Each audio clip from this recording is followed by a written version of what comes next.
যদি আমি আল্লাহকে পাইতে চাই, পৃথিবীর মানুষ যদি আমি আল্লাহকে পাইতে চাই, আমাকে রাজি খুশি করতে চাই, আমাকে সন্তুষ্ট করতে চাই, ইন কুনতুম তুহিব্বুনাল্লাহ ফাত্তাবিউনি ইউহিব্বুকুমুল্লাহ, তারা যেন আপনাকে অনুসরণ করে, অনুকরণ করে, মহব্বত করে, ভালোবাসে।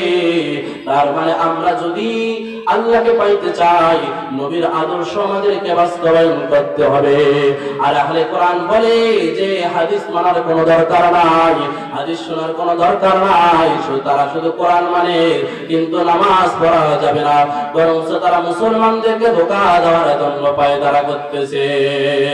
যাদের তাদের মুসলমানের সন্তান, মুসলমান সিরাতাল মুস্তাকিমের পথে চলতে না পারে, জান্নাতের পথে চলতে না পারে, জন্য তাদেরকে ধোঁকা দেওয়ার জন্য বিভিন্ন ব্যানার, বিভিন্ন মিছিল, মিটিং এনিয়ে বিনিয়ে কৌশল করে কথা বলতেছে, যাতে মুসলমান নামাজের দিকে ধাবিত না হয়, তার ঈমানটা হরণ করা যায়। ঈমান হরণ করার জন্য পায় তারা।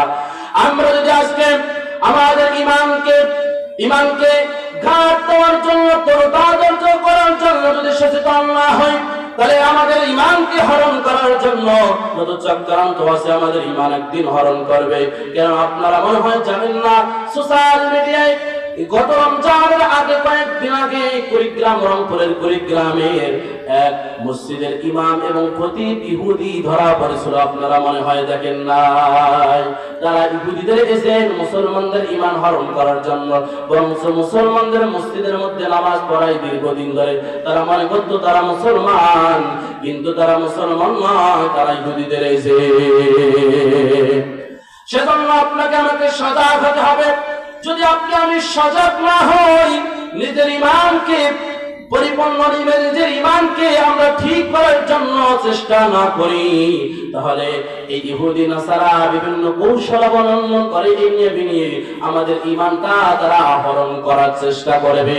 আমাদের ঈমান নিয়ে, ঈমান চোররা আমাদের ঈমান নিয়ে চুরি করার চেষ্টা করবে।